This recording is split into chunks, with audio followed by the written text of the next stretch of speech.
الحمدللہ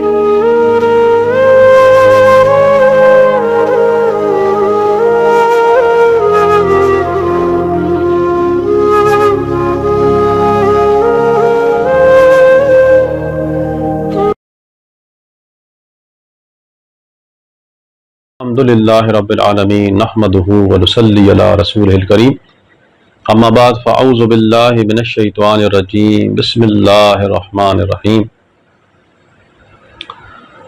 میرے تمام سننے والوں کو دیکھنے والوں کو السلام علیکم ورحمۃ اللہ وبرکاتہ۔ آج الحمدللہ اس ویڈیو کے اندر میں آپ کے سامنے ایک ایسے مسئلے کا حل پیش کرنے جا رہا ہوں، ایسی بیماری کا کہ جو بیماری بہت لوگوں میں پائی جاتی ہے، اور بیماری ایسی بیماری ہے کہ جس کی وجہ سے انسان دن بدن اپنے آپ کو کمزور اور لاغر محسوس کرتا ہے، اور وہ بیماری ہے گھبراہٹ، بے چینی۔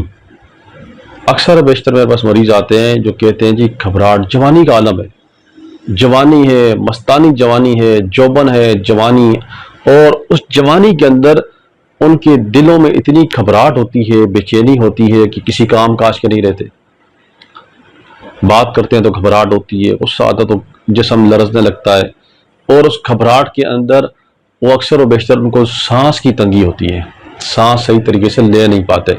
جب سانس صحیح طریقے سے لے نہیں پاتے، گھبراہٹ ہوتی ہے تو پریشانی کا عالم ہے، دوائیاں کھاتے ہیں، ڈاکٹروں کے پاس جاتے ہیں، تو اس سے مزید ان کی طبیعت دن بدن خراب ہوتی جاتی ہے۔ یہ میں ہرگز نہیں کہوں گا کہ ڈاکٹروں کے پاس نہ جائیں، بلکہ اللہ رب کریم نے ڈاکٹر حضرات کو بھی ہمارے لیے پیدا فرمایا۔ کوئی مرض ایسے ہوتے ہیں جو آنن فانن ڈاکٹر حضرات کے پاس جا کر حل ہو جاتے ہیں، اور کوئی مرض ایسے ہوتے ہیں جو ان کے پاس بھی فائدہ نہیں ہوتا۔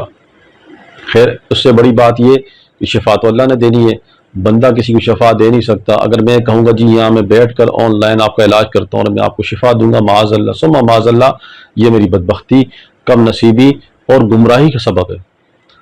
کوئی بھی کام، کوئی بھی عمل، کوئی بھی دوائی، کوئی بھی مسئلہ اگر ہوتا ہے، کوئی پریشانی آتی ہے، اس کا مسبب الاسباب اللہ کی ذات، اس کا حل کرنے والا اللہ تبارک و تعالی، اس بیماری سے نجات دینے والا اللہ تبارک و تعالی، اور اس بیماری سے بچانے والا اللہ رب کریم۔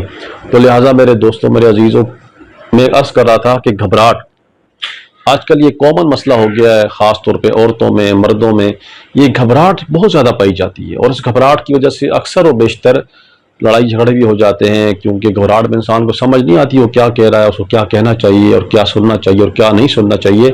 بہرحال مختصر یہ، اگر آپ کے دل میں گھبراہٹ ہوتی ہے، آپ کے دل میں بے چینی پائی جاتی ہے، اور آپ کا دل پریشان رہتا ہے، اگر آپ کا دل بجھا رہتا ہے، اور آپ کا دل ایسا محسوس ہوتا ہے کسی نے مٹھی میں دبا لیا ہے، تو میرے دوست، میرے عزیز، بہت ہی سستا، بہت ہی پیارا اور بہت ہی کامیاب علاج میں آپ کو بتانے جا رہا ہوں۔ اگر آپ نے اس پر عمل کیا، انشاءاللہ تعالی مہینوں نہیں، ہفتے نہیں، چند دنوں میں اللہ تبارک و تعالی اس موذی مرض سے آپ کو نجات دے دے گا۔ لیکن اس کا مطلب یہ ہرگز نہیں ہوگا کہ اگر اللہ پاک آپ کو شفا عطا فرما دے تو آپ اللہ سے دور ہو جائیں، بلکہ اور اللہ کے قریب ہو جائیں، اور اللہ کے قریب ہو جائیں، اور اللہ کے قریب ہو جائیں، کیونکہ اللہ نے آپ کو اس موذی مرض سے اپنے نام کی برکت سے شفا عطا فرمائی۔ اب آ جاتے ہیں علاج کی طرف۔ اگر یہ مسئلہ آپ کے ساتھ ہے تو اس کا علاج بہت سمپل، بڑا آسان۔ سب سے پہلے، سب سے بہترین کام، آپ نے باوضو رہنا ہے۔ نمبر 2، نماز کی پابندی لازمی کرنی ہے۔ بغیر نماز کے کسی چیز میں فائدہ نہیں۔ اگر آپ بڑے بڑے چلے کر رہے ہیں، چلہ کشیاں کر رہے ہیں، وظائف پڑھ رہے ہیں، اعمال کر رہے ہیں، لیکن اگر اس میں آپ نماز نکال دیتے ہیں، مائنس کر دیتے ہیں، تو وہ سب کام آپ کا فضول ہے۔ نماز بہت ضروری ہے، نماز انتہائی ضروری ہے۔ نماز کے بغیر انسان ادھورا ہے، اللہ سے دور ہے، اور اللہ کے قریب نہیں ہے، تو اس کی زندگی میں سکون آ ہی نہیں سکتا، قطعاً نہیں آ سکتا۔ تو آپ نے سب سے پہلے کیا کرنا ہے؟ نماز کی پابندی، اللہ کی رضا کے لیے، اپنی ذات کے لیے نہیں، اپنی شفا کے لیے۔ شفا تو اللہ نے ویسے ہی دے دینی ہے آپ کو۔ آپ نماز پڑھنا شروع کریں گے تو انشاءاللہ اللہ پاک نے آپ کو شفا دے دینی ہے، کیونکہ اس کے بارے میں حدیث پاک ہے۔ میرے آقا کریم علیہ الصلوۃ والسلام ایک دفعہ تشریف لائے تو سیدنا ابو ہریرہ رضی اللہ تعالی عنہ، آپ کے پیٹ میں شدید درد تھا۔ جب آپ سرکار مبارک صلی اللہ علیہ وآلہ وسلم نے دیکھا تو پوچھا اے ابو ہریرہ کیا ہوا؟ عرض کی یا رسول اللہ میرے ماں باپ آپ پہ قربان ہو جائیں، میرے پیٹ میں شدید درد ہے۔ میرے آقا لجپال علیہ الصلوۃ والسلام فرمایا اٹھو ابو ہریرہ، نماز پڑھ لو، وضو بناؤ، نماز پڑھو، اللہ شفا دے گا۔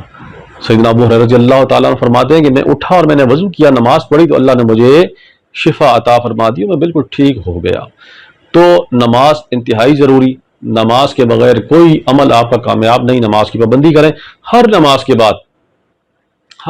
بعد آپ نے سورۃ والضحیٰ واللیل اذا سجا ما ودعک ربک وما قلی، یہ مکمل آپ نے پڑھنی ہے صرف 3 دفعہ، اول آخر درود شریف 3 دفعہ سورۃ والضحیٰ یہ پڑھنی ہے آپ نے، اول آخر درود پاک 3 مرتبہ پڑھنا ہے اور 3 مرتبہ یہ سورۃ مبارکہ پڑھنی ہے، اور اس کے بعد اپنا دل کے مقام پہ زور کی پھونک مار دینی ہے، اور ہاتھوں پہ پھونک مار کے چہرے پہ اور ایسے کندھے پہ ہاتھ